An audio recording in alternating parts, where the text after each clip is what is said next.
Um grande abraço, Rafael. Prazer em ter aqui. Um grande abraço a Fabiana, nossa amiga lá de Ferradas. Um grande abraço a Franklin Santana também. A Drica. A Áurea Vilas. Grande abraço a vocês que vão chegando. Daqui a pouquinho teremos a nossa live, que estaremos recebendo Emerson Oliveira. Um grande abraço a Charles, que vamos tratar com o chefe, com o coordenador da Vigilância à Saúde de Itabuna acerca dessa situação relacionada à Covid-19. Um grande abraço a Mais Festa Itabuna. Um grande abraço a meu ex-aluno Gabriel Júnior, que manda aqui a cena aí. Olá, Shell. Michele Malta, um grande abraço. Manda um abraço aí para sua mãe, uma pessoa que mora no coração da gente, né? Enquanto isso, eu estou aqui ouvindo, né? A semana passada nós perdemos um dos grandes músicos da MPB, né?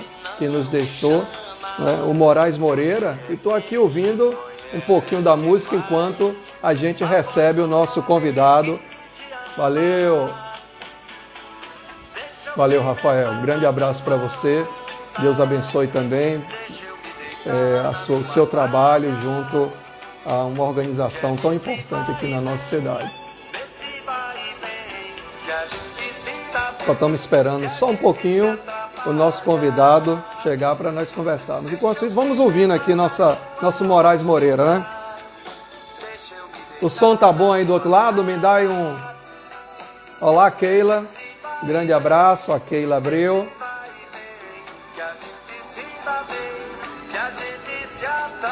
Grande abraço a Emerson. Vai ser o nosso convidado. Estamos esperando você, Emerson, mandar o convite aí para a gente começar. Grande abraço à psicóloga, a nossa amiga Rita. Grande abraço a Jair. Que Deus continue abençoando. Valeu, Vilas. Obrigado aí. Isso.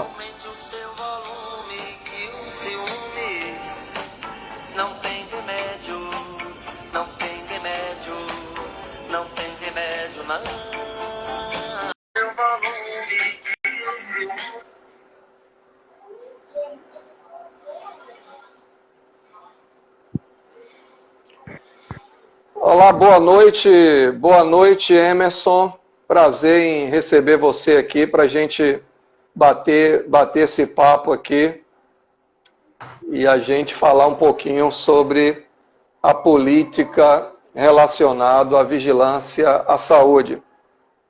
Está ouvindo bem, Emerson? Boa noite a todos que estão assistindo aí a live, para que a gente possa estar prestando alguns esclarecimentos para toda a população. Ok. Grande abraço às pessoas que já estão chegando.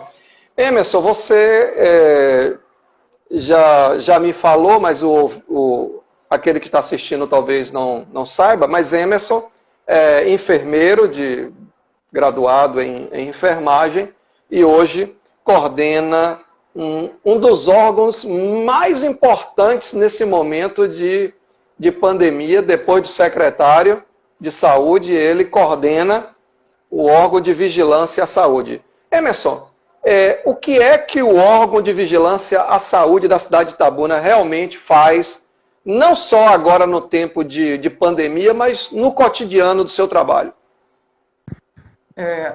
Uma das atribuições da vigilância é o acompanhamento de toda a população, né? Ela faz um estudo de doenças de notificação compulsória e outros agravos relacionados à saúde. Na verdade, a vigilância ela trabalha com promoção, prevenção e controle de disseminação das doenças, tanto de notificação compulsória quanto de doenças de acompanhamento, seja ela simples ou seja até mais graves. Muito bem.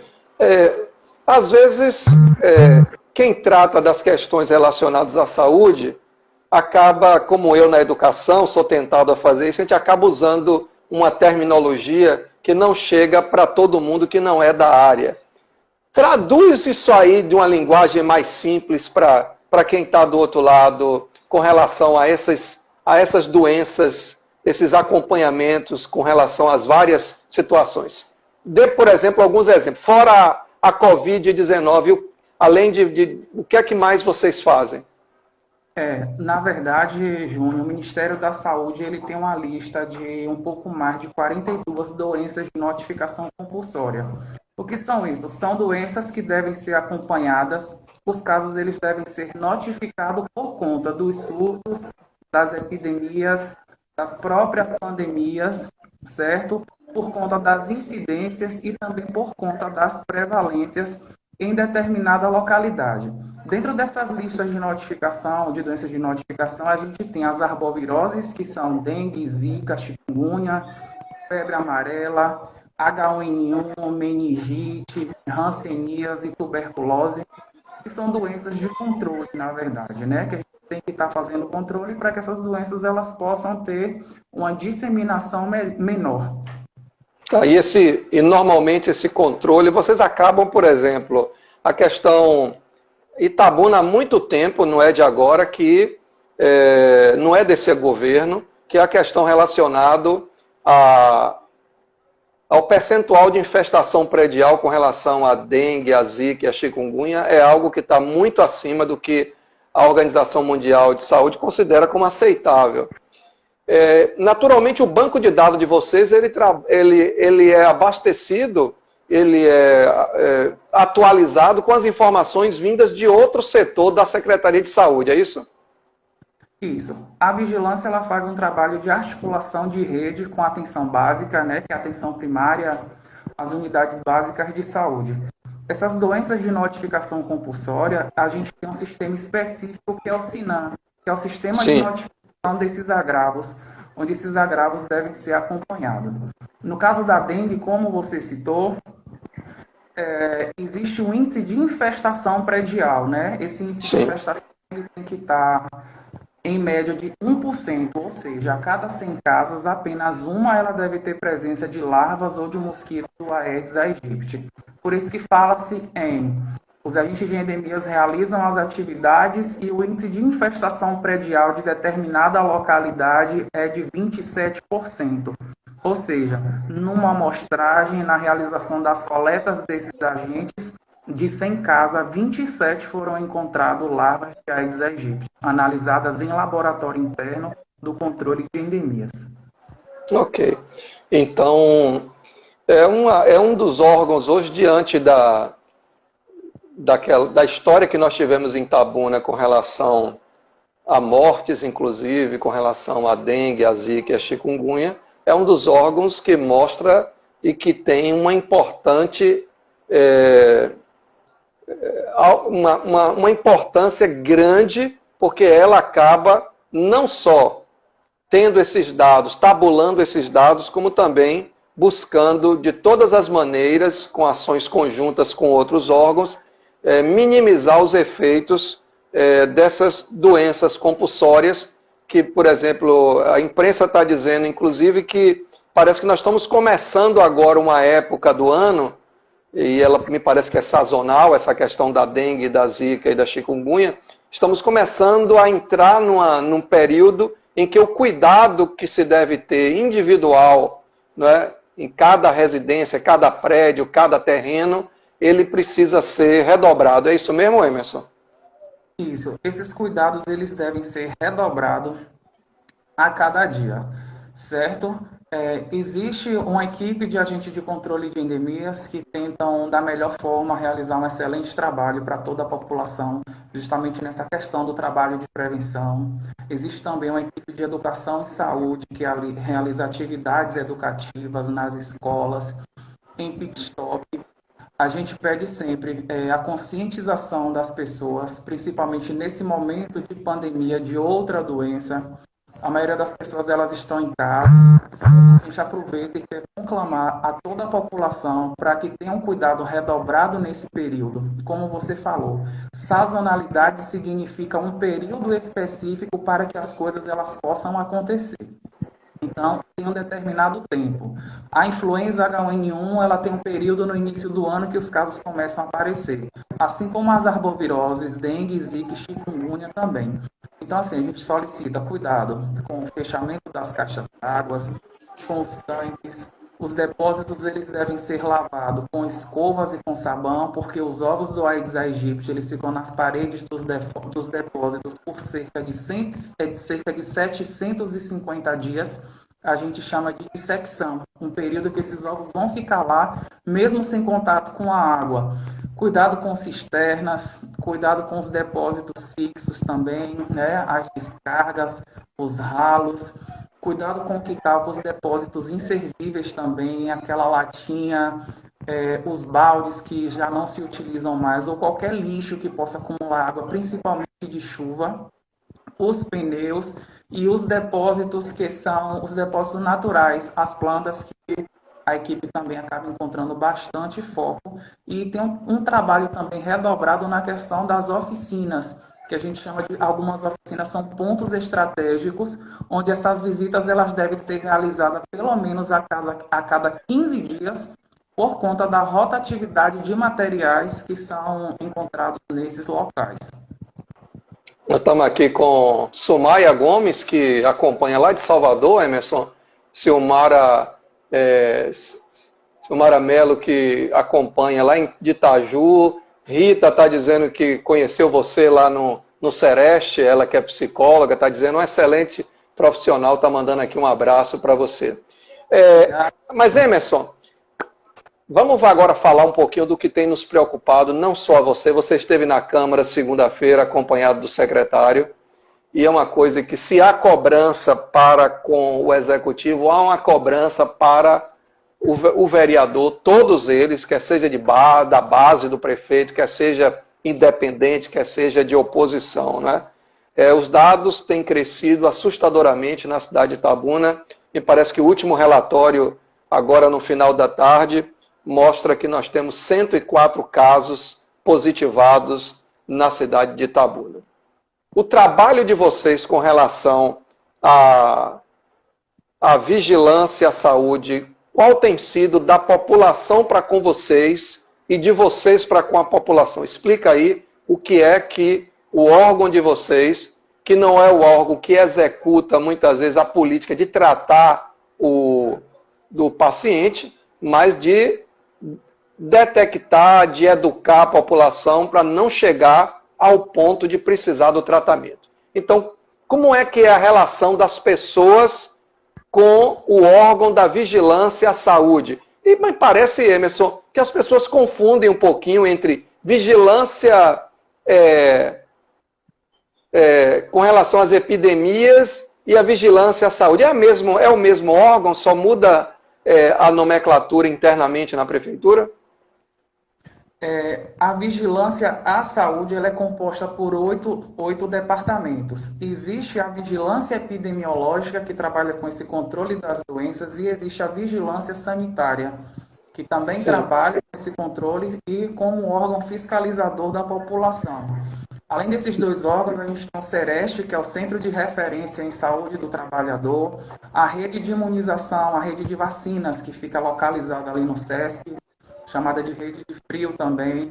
A gente tem o CERPAT, que é o Centro de Referência em Doenças Sexualmente Transmissíveis, Infecções Sexualmente Transmissíveis, corrigindo, o Centro de Controle de Zoonoses, o Laboratório de Imunes, onde é realizado coletas e também são armazenadas essas coletas, o controle de endemias dos agentes de endemias da cidade. Então, todos esses setores eles fazem parte desse programa que a gente chama de vigilância à saúde.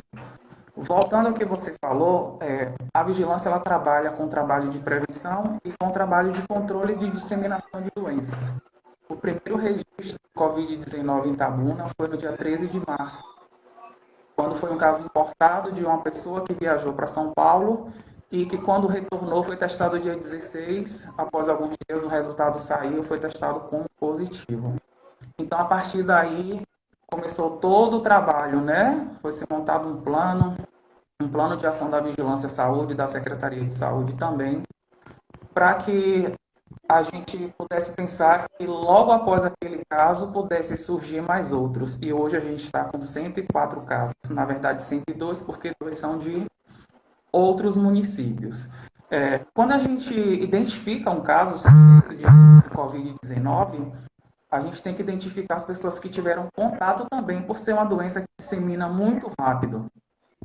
Então, o primeiro critério, quando surgiu os primeiros casos, era que o critério utilizado para pessoas que viajaram nos últimos 14 dias para locais onde tinha registro da doença, ou pessoas que tiveram contato com caso suspeito ou confirmado e que apresentasse sintomas, como tosse, como coriza, como congestão nasal, febre, dor de garganta, dores pelo corpo, dor de cabeça, perda do olfato, perda do paladar, algumas pessoas com diarreia e outras com dores abdominais e vômito também.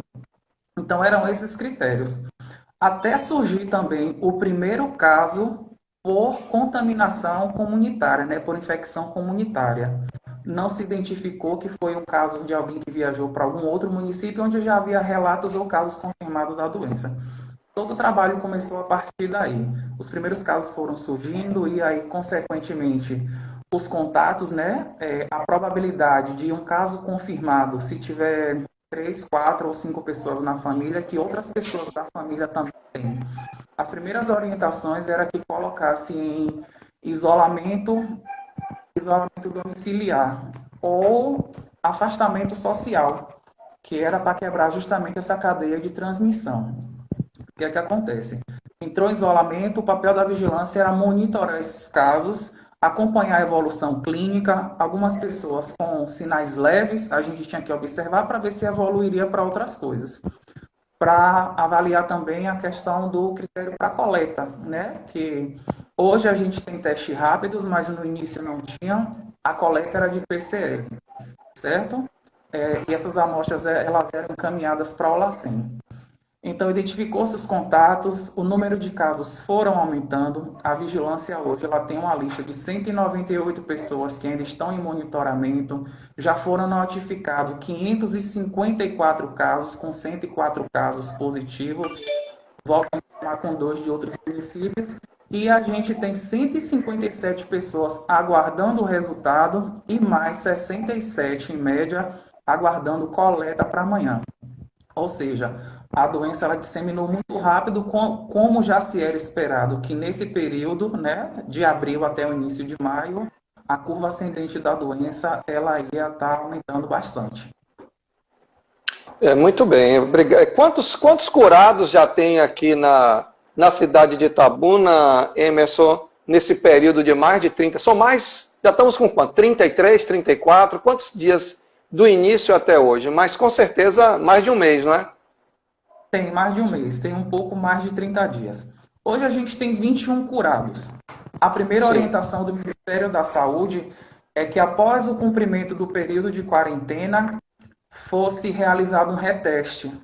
Mas depois mudaram as estratégias e a informação que eles passaram nos dias atuais é que a pessoa cumpriu 14 dias de quarentena, né? Ficou em isolamento por 14 dias. Se não apresenta nenhum sintoma, se ele é assintomático, após 72 horas ele não transmite a doença. Então ele pode receber alta por cura.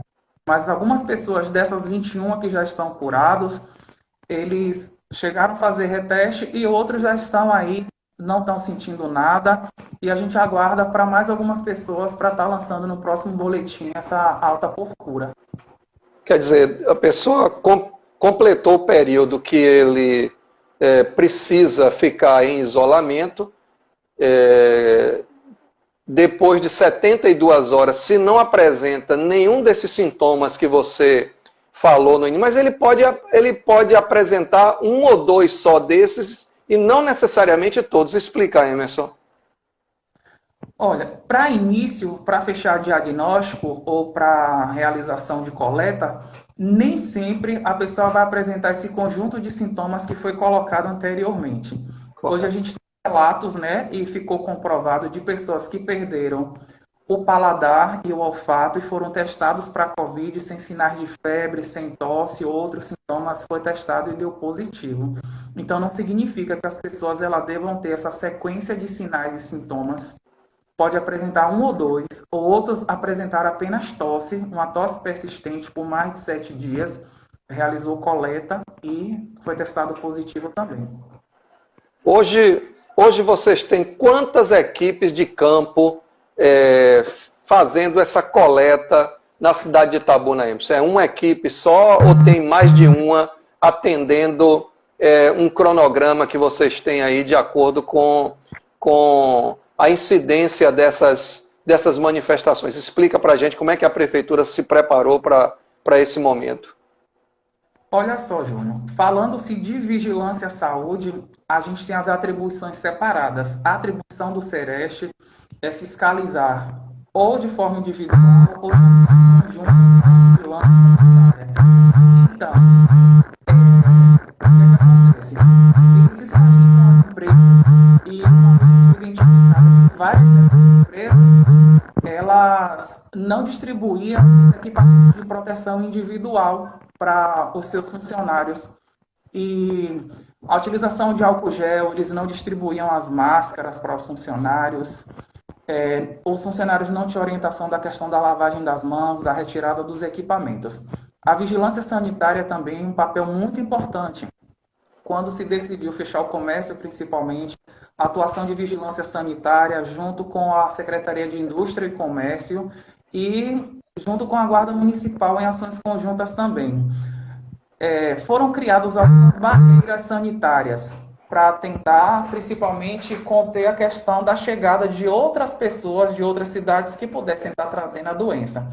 Então, assim, fecharam-se algumas barreiras, essas equipes elas interceptaram ou ainda continuam interceptando alguns ônibus e realizando a triagem com termômetro de testa, anotando os dados da pessoa, orientando que fique em isolamento domiciliar por um período para que não chegue doente, essa pessoa esteja assintomática e depois comece a transmitir a doença para outras pessoas. A questão das orientações nas feiras livres tem sido muito importante, é uma atividade que foi um sinal bastante positivo para a população. A questão dos comércios, né, que são serviços essenciais, como açougue, mercados, padarias, postos de combustíveis. E o trabalho de orientação também, quanto ao isolamento, ao distanciamento de pessoas. Os bancos, até hoje, a gente ainda tem um certo problema por conta nas filas, principalmente. Pessoas, mas também já foi orientado, já foram feitos vários trabalhos. O pessoal do banco foi bastante orientado quanto ao distanciamento, quanto à organização nas filas, quanto ao quantitativo de pessoas que vai entrar dentro da agência. A questão da higienização dos caixas eletrônicos com álcool 70, a questão da higienização do chão, né, utilizando hipoclorito ou água sanitária. Então, assim, a vigilância sanitária ela tem tido um papel bastante importante. Fora as apreensões, né, já foi encontrado locais onde fabricavam álcool gel de qualquer forma, e dentre outros utensílios que estão sendo utilizados nesse período de pandemia. Quanto à vigilância epidemiológica, você me perguntou sobre coletas, né? Quantas equipes nas ruas coletam. Hoje a gente tem 4 pessoas apenas que fazem as coletas, justamente para a redução da contaminação desses profissionais. Quanto mais profissionais a gente coloca em coleta e eles têm contato com essas pessoas, que possivelmente vai dar positivo, então esses profissionais eles têm um risco de contaminação. Então hoje nós temos 4 pessoas realizando coleta e realizando teste rápido também. A gente fez treinamento com as equipes quanto à paramentação, a utilização dos equipamentos de proteção individual e quanto à desparamentação também desses profissionais. O cuidado na retirada, que muitos deles se contaminaram na retirada desses materiais. Me diga uma coisa, Emerson, tem uma pessoa que fez uma pergunta anteriormente, aliás, mandou no Zap quando soube que ia ter, o acompanhamento a essas pessoas que testaram positivo no sentido de saber como é que eles estão após a testagem, vocês têm buscado esse acompanhamento até para que...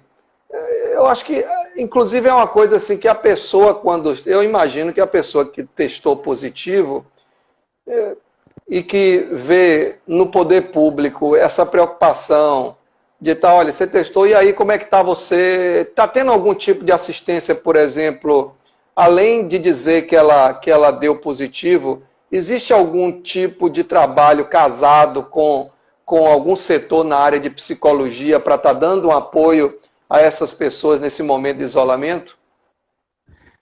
Existe. O que é que acontece? Quando o paciente ele é testado e ele está positivo, a vigilância ela não tem como estar encaminhando profissionais dentro dessas residências justamente por conta da contaminação desses profissionais.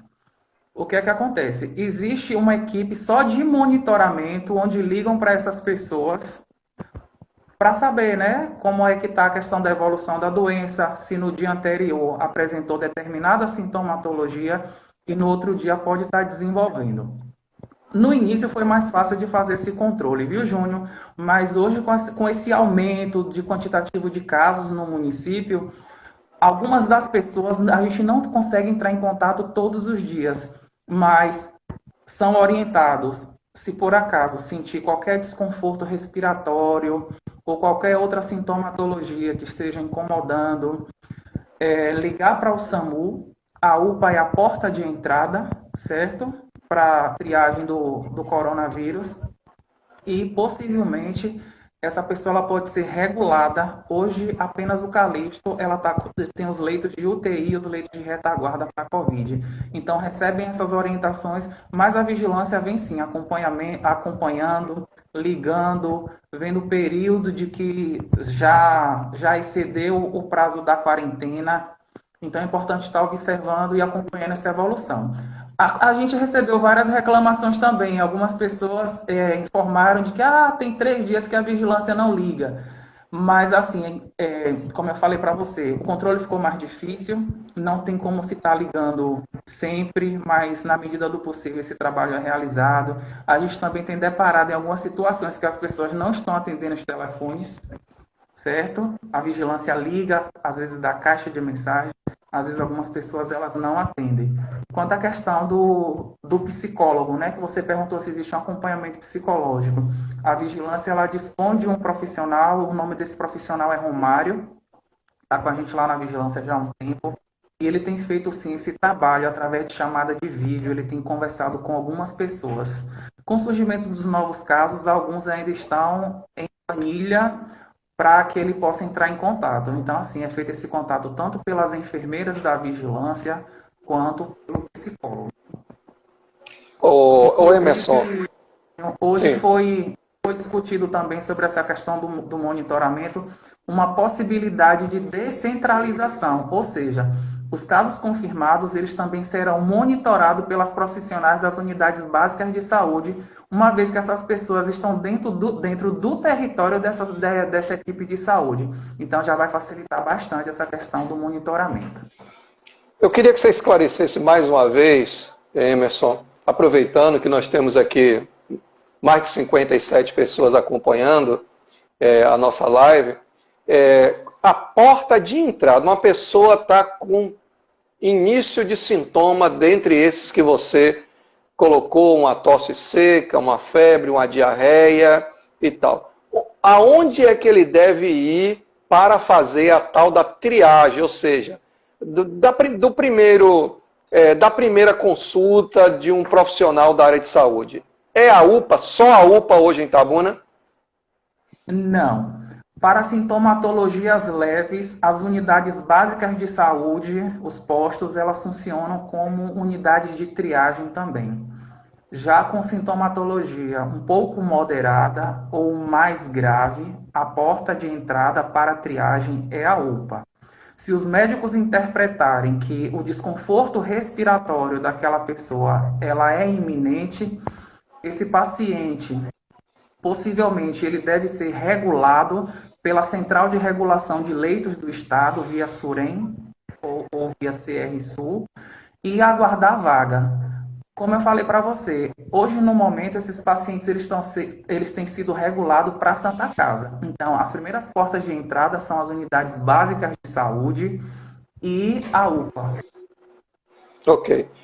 Dos 30 leitos clínicos que hoje, se eu não me engano, foi relatado lá na reunião segunda-feira que você estava, que tem para retaguarda no Calixto Midley Filho, e que são regulados, como você acabou de dizer, pelo Estado, quantos estão ocupados dentro dessa situação que não são ainda casos de necessitar de UTI? Você tem esse dado, Emerson, hoje?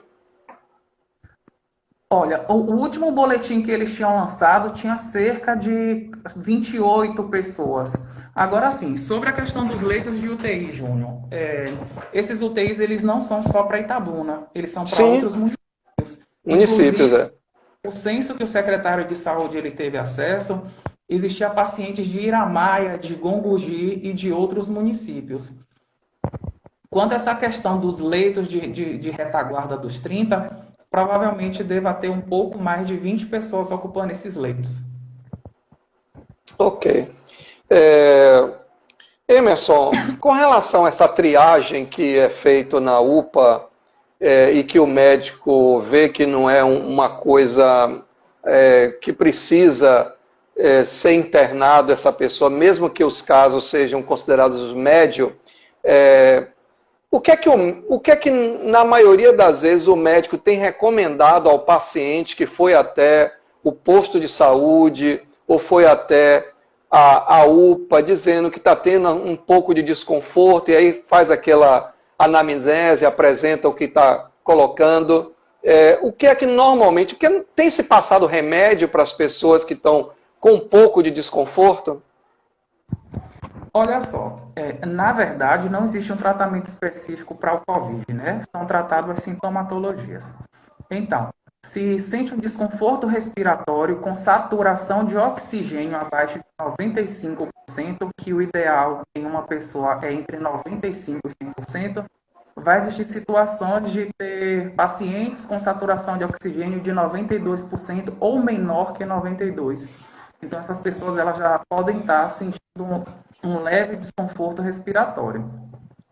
A orientação, o que é feito, né, os médicos solicitam que seja ofertado oxigênio para essas pessoas, para controle dessa falta de ar, ou até mesmo a administração de alguns medicamentos prescritos por eles.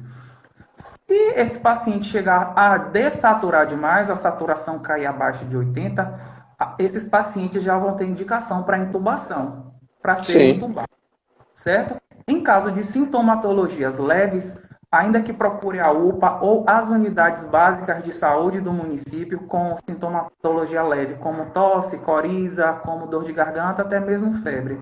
A orientação é que retorne para seu domicílio e que fique isolado por 40 dias. É aberta uma ficha de notificação, encaminhado para a vigilância epidemiológica, para a vigilância estar fazendo esse monitoramento e avaliando possível coleta dessa pessoa. Tem uma pergunta aqui, e eu quero agradecer a Auri Vilas, que está perguntando se os pacientes de plano de saúde, que não é o caso do que você trata, mas talvez você tenha uma resposta, os pacientes de plano de saúde entram também na regulação do Estado para essas vagas contratadas, por exemplo, de UTI, no Calixto Midley?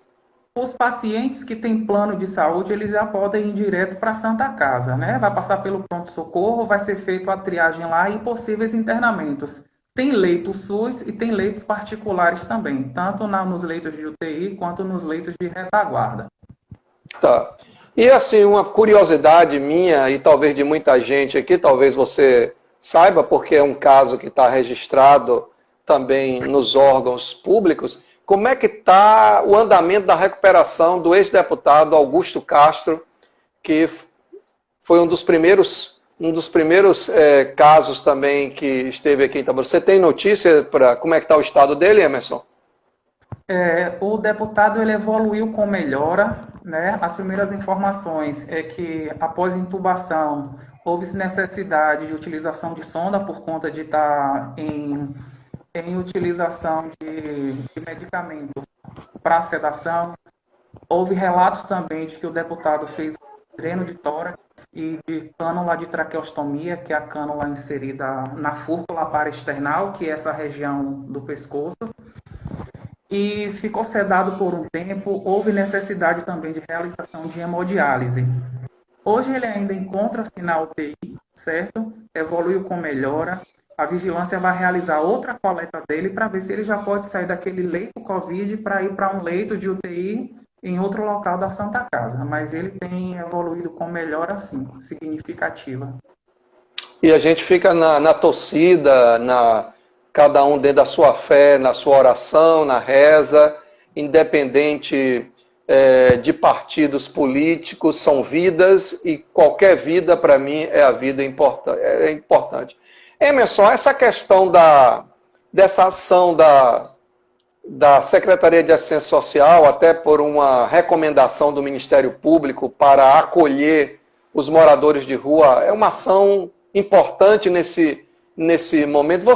Como é que os moradores de rua, por exemplo, entram em contato eles não têm como entrar em contato. Normalmente eles acabam indo para a UPA, que tem a obrigação de atender todo mundo. Tem alguma experiência relacionada a algum morador de rua que foi identificado com a Covid-19 e como é que ele, nessa questão do isolamento, do ter que ficar separado dos outros, e já existe algum caso sinalizado aqui em Itabuna nesse aspecto, Emerson?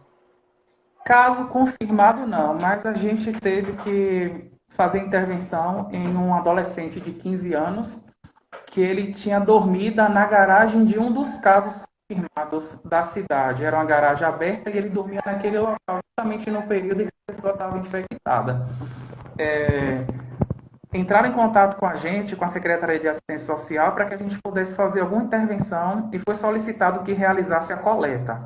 A gente conseguiu identificar o menor, conseguiu realizar a coleta, encaminhar para o LACEN e foi testado, foi dado negativo. Quanto a essa questão das ações da Secretaria de Assistência Social, junto com o Ministério Público é parceiro do município, estão vendo um local, né, dentro da Secretaria de Assistência Social para estar alocando essas pessoas com cuidados de alimentação, a questão do banho, a questão da fiscalização lá dentro, a questão da lavagem das roupas dele. Então, a Secretaria de Assistência Social ela tem dado uma grande contribuição. O local está passando por uma pequena... Já vai estar abrigando essas pessoas também, Júnior. Ok, eu tenho uma pergunta aqui de Beto Baiano. Emerson, no gráfico de pandemia de Itabuna, pelas projeções que vocês possivelmente têm e que várias instituições estão fazendo, Itabuna já chegou no pico de infestação ou ainda se espera algo maior agora que está tendo a maior testagem das pessoas? E eu queria até complementar essa pergunta. Além disso, perguntar, Emerson, a segunda pergunta dentro de uma ainda está se mandando testes por LACEN ou todos os testes agora são daqueles testes rápidos que o resultado sai em poucos minutos? Certo. Respondendo à pergunta de Beto, o gráfico ele ainda não chegou no pico, certo? Porque à medida que os casos eles vão dobrando e que após chegar esse pico, ele fique em fase de estabilidade. Os casos eles não começam a aumentar e a partir daí ter um decréscimo desses casos. Então ainda não atingiu o pico, as pessoas elas devem ter cuidado. Eu queria chamar a atenção para a aglomeração de pessoas nas ruas, é como se nada tivesse acontecido. A gente tem registro de 3 óbitos na cidade, além dos 104 casos, certo? Então, todo cuidado ele é redobrado. A melhor forma de contenção do vírus é o distanciamento social e o isolamento domiciliar. Isso ficou comprovado principalmente na Alemanha. Mas a gente precisa da conscientização das pessoas, que as pessoas sejam bastante parceiras, não só da Secretaria de Saúde, também com cuidado com a sua própria vida e a vida dos seus familiares e de outras pessoas. Okay. Sobre a questão das testagens. No início dos primeiros casos, a gente recebeu um quantitativo bem restrito do Núcleo Regional Sul de Saúde, né, que é a 7ª DIRES, que a gente recebeu os kits de Salvador, e os kits eles estavam vindo poucos. Tanto que algumas pessoas se queixavam, eu já estou em isolamento há 8 dias e até o momento eu não consegui testagem, certo? Mas graças a Deus a gente conseguiu um contato. A diretora da Secretaria de Saúde do Estado, ela tem sido bastante solícita, ela aumentou o quantitativo de kits. Chegou dias que a gente recebia 2 kits, hoje a gente recebe 150 kits, que são os kits de PCR. O PCR é uma coleta realizada com o suave, né, que são 2 cotonetes que é coletado o material do nariz e da garganta, que é a reação da cadeia de polimerase, propriamente dita. É uma técnica de realização do exame para identificar as cópias do DNA do vírus. E os testes rápidos, eles chegaram no dia 16, no final da tarde. A gente recebeu 400 testes apenas, e esses testes eles foram disponibilizados apenas para funcionários, para pessoas que são profissionais de saúde, para profissionais da segurança e para os familiares dessas duas categorias. Embora para a realização dos testes rápidos, porque as pessoas ligam, eu preciso de um teste rápido. Eu queria esclarecer bem que existe um critério para a coleta desse teste rápido.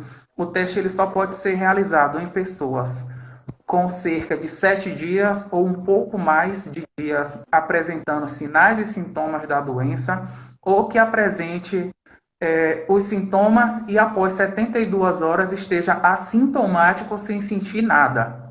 Então, as indicações para a realização do teste rápido são essas. A gente aguarda que chegue mais testes rápidos.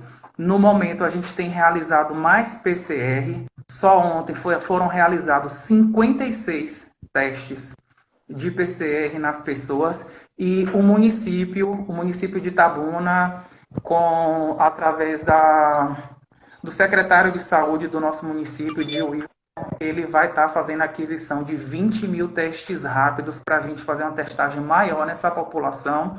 A gente já identificou o quantitativo de profissionais. A Secretaria de Saúde possui 1.637 profissionais, o Hospital de Base cerca de 800, a Santa Casa de Misericórdia cerca de 1.600, a MEG, que é a Maternidade Esther Gomes, um pouco mais de 100 funcionários, além dos policiais, dos bombeiros, dos guardas municipais, do pessoal do CETRAN, que devem entrar nesse perfil para testagem, e a população que a gente identificar que apresenta sintomas para o Covid-19.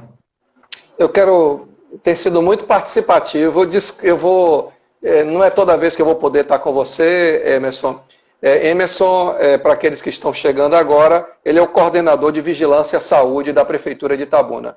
Emerson, são duas perguntas que as pessoas gostariam que estão apresentando, entre outras aqui. Queria que você explicasse um pouquinho mais, que você usa muito a palavra PCR, o que é um teste PCR, e também deixar claro para a população, já que você está no Poder Executivo trabalhando, o que é que efetivamente está sendo proposto para o Hospital de Base Luiz Eduardo Magalhães como uma forma de aumentar a retaguarda. Fala para a gente acerca dessas duas questões. O PCR é um método de coleta, são siglas. PCR é reação de cadeia de polimerase. Esse método de exame, ele consegue identificar as cópias do DNA do vírus. Então, é através desse método de PCR que é identificado o vírus através da coleta do SUAB. O que é o SUAB? O SUAB são os cotonetes alongados, que eles são introduzidos nas duas narinas, que a gente chama de nasofaringe, e na garganta, que a gente chama de orofaringe. Então, o método de PCR é esse. O teste rápido é uma furadinha no dedo, a gente coleta um pouco do sangue e coloca nos compartimentos desse teste rápido e coloca uma solução. Aguarda 20 minutos. O teste rápido sai em 20 minutos e esse PCR ele é encaminhado para o LACEN, o Laboratório Central em Salvador, e a gente aguarda o resultado entre 2 dias, no máximo 3 ou até 4. Quando tem muitos casos na Bahia, ele recebe a amostra da Bahia toda. Qual foi a outra pergunta, Júnior? E esse, só assim, vou fazer a outra. Esse PCR, continua o governo do estado, através do LACEN, mandando uma quantidade não sei qual é o termo que usa, né? De kit para fazer esse exame que tem que ir para Salvador. Constantemente tem chegado, mesmo em quantidade menores, Emerson? Tem chegado sim. Ainda não é o suficiente para todos os casos, justamente por isso que a gente deve manter as pessoas em monitoramento, em isolamento, acompanhar esses sinais clínicos, mas Itabuna ela tem sido, não vou dizer de forma agraciada, a gente tem feito alguns contatos, a gente tem conseguido alguns suaves também. Quando o LACEN só tem os meios de cultura, que são os frascos, sem o suave, o município tem adquirido suave para realizar essas coletas. Então a gente testou um número maior de pessoas em Itabuna. Hoje a gente tem 554 pessoas coletadas, né? Desde do dia 13, o dia 16 de março, a gente já tem esse número. E temos um quantitativo para amanhã. Já foi sinalizado também para a diretora, para a Domilênio, que é do Núcleo Sul. Ela vai estar encaminhando mais 150 testes para Itabuna, 150 PCR. Tá certo. Com relação às ações no Hospital de Base, Luiz Eduardo Magalhães, o que é que a Prefeitura planeja efetivamente? Eu vi que o prefeito de Itabuna, depois da reunião que nós tivemos na segunda-feira na Câmara de Vereadores com o secretário Wilson Nascimento, vi no outro dia ele participando de uma videoconferência com o governador Rui Costa, e ele estaria disponibilizando um valor daquele recurso que o governo federal passou para o enfrentamento à Covid, estaria passando para o governo do estado, já que o governo do estado está fazendo uma compra grande através do consórcio Nordeste e consegue baratear essa quantidade. Me parece que 30 é um recurso equivalente para adquirir 30 respiradores. Qual é a infraestrutura que está se planejando ofertar para a população, não só de Itabuna, mas de toda a região, com relação ao hospital de base? Fala sobre isso para a gente. Na verdade, a intenção é que o hospital de base ele possa estar ofertando 21 leitos de UTI, mais 38 leitos de retaguarda. Mas para isso precisa passar por alguns ajustes. Essa semana foi realizada visita dos funcionários do Estado nas estruturas do hospital e de início ficou decidido de que já seria implantado mais 10 leitos de UTI, 10 a 12 leitos no hospital de base. O que está dependendo, na verdade, são desses respiradores. O problema maior é na aquisição dos respiradores e dos monitores multiparâmetro, né, que determina, aí as pessoas conseguem visualizar a questão dos sinais vitais. Um respirador, ele é custo em média de 60 a 80 mil reais, um respirador. Então, assim, essa semana a gente pôde ver que o prefeito, por iniciativa, em articulação com a Secretaria de Estado, visto essa possibilidade de aquisição de mais respiradores para o município de Itabuna, e de fato a gente espera de que amplie-se para 21 leitos no hospital de base, com 38 leitos de retaguarda, até por conta da estabilização do paciente. O paciente que ele está numa UTI, quando ele sair, ele precisa ser estabilizado, ele não pode sair da UTI direto para casa. Até porque, por exemplo, o deputado Augusto Castro ele está em uso de cânula de traqueostomia, a cânula que é inserida na região do pescoço. E outras aparelhagens. Então, ele precisa ser estabilizado, ser retirado dos aparelhos, ele precisa estar estável para estar recebendo alta do hospital. Então, assim, no momento a gente precisa muito, certo? Vai ajudar bastante. Existe um empenho muito grande da Secretaria de Saúde. As equipes têm trabalhado até tarde, as equipes têm estudado bastante como é que as ações elas vão ser executadas conforme foram planejadas. Existe um empenho de toda a equipe, o secretário de saúde do município, ele tem sido bastante técnico nesse sentido, né, da tentativa de aquisição de materiais. Itabuna adquiriu vários equipamentos de proteção individual nos nossos estoques. A gente tem bastante equipamento para toda a equipe.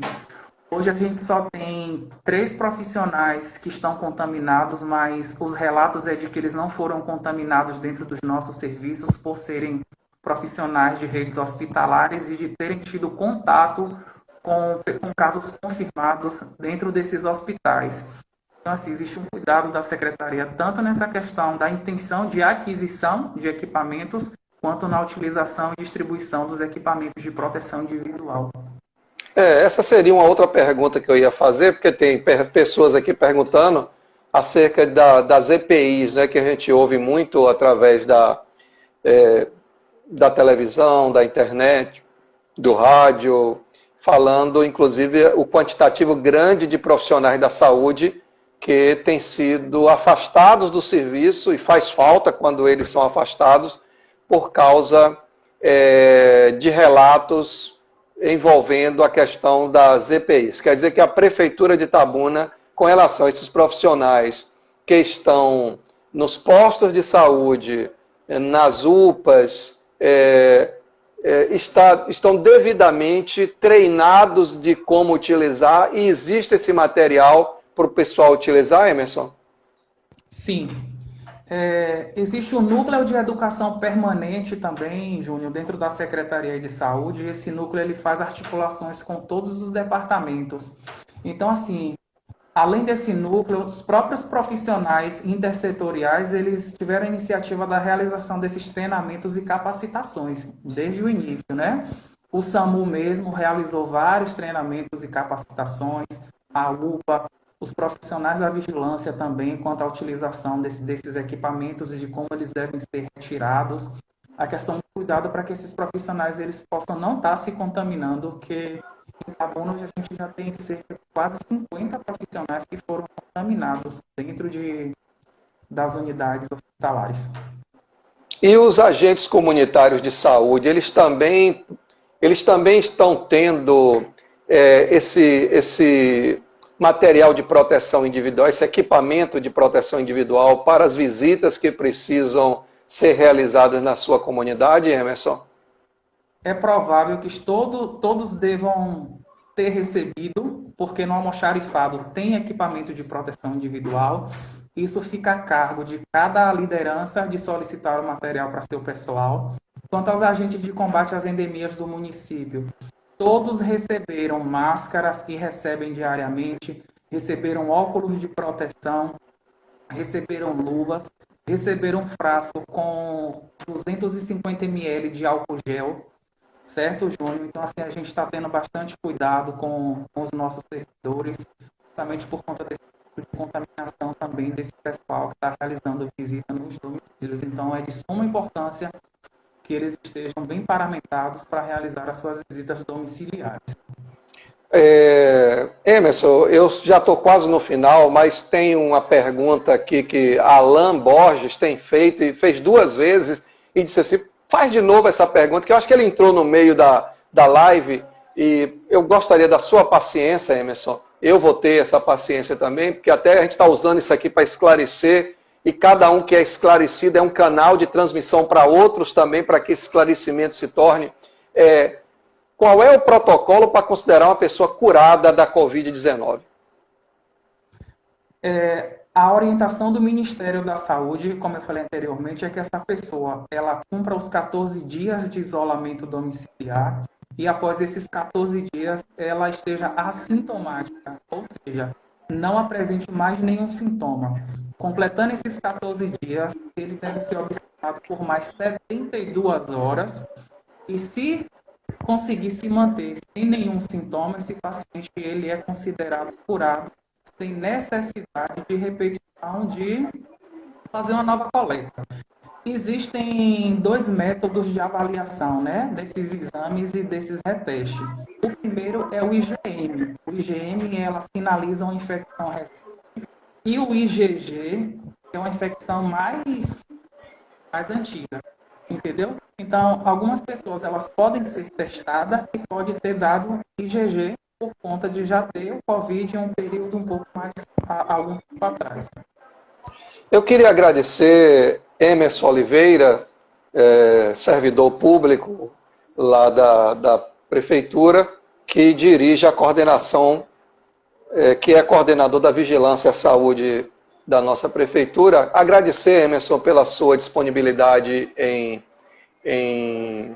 em estar nos atendendo, né? Nós fizemos uma série de perguntas e a população também, e pedimos a Deus que continue ajudando vocês, ajudando a toda a equipe a cuidar do povo de Itabuna. Eu sei que vocês estão lá também com esse propósito, e cabe a mim, como vereador, estar fiscalizando o trabalho. Não preciso ser grosso, nem mal educado, mas de estar buscando a informação, de estar questionando, para que nós venhamos a cuidar do povo de Itabuna da melhor maneira possível. A minha oração é dentro da minha fé, que Deus possa abençoar não só você, como toda a equipe, e vamos estar continuando acompanhando, continuando buscando informações, continuando fiscalizando, até porque esse é papel do Poder Legislativo. E eu deixo aqui para suas considerações finais da nossa live de hoje.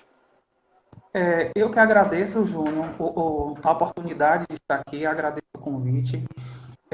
Eu não poderia deixar de mencionar os nomes, nomes não, né? As equipes de profissionais que nós temos hoje, que estão nas linhas de frente das atividades do Covid, né? Nesse momento que a gente está passando, o Departamento de Atenção Básica da Secretaria de Saúde, o Departamento de Média e Alta Complexidade, a vigilância que está trabalhando de domingo a domingo, de 7 da manhã até 1, 2, 3 horas, se for necessário, se chegar ônibus meia-noite, 2, a equipe está se deslocando, a toda a equipe da Secretaria de Saúde em geral, ao empenho do secretário de Saúde, da Secretaria de Governo. O prefeito ele também está muito preocupado com a situação e tem tentado sanar esses problemas junto com a Secretaria de Saúde.